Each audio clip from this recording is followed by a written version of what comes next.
Hello, welcome to Wander Financial. Today I want to show you how to add a Wander Financial script to your TradingView charts.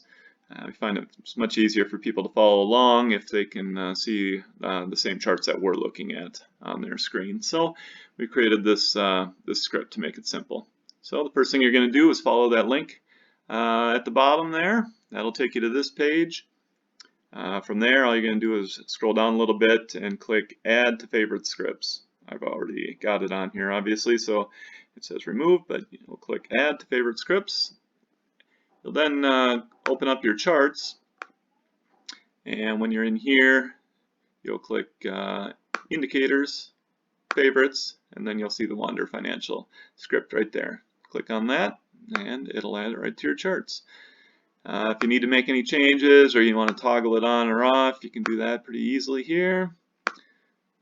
You can change colors. We prefer you leave them alone, but you might want to make them darker or brighter, whatever you need to do. And there you go. You'll be able to see the same charts we're looking at. Hope that helps. Thanks.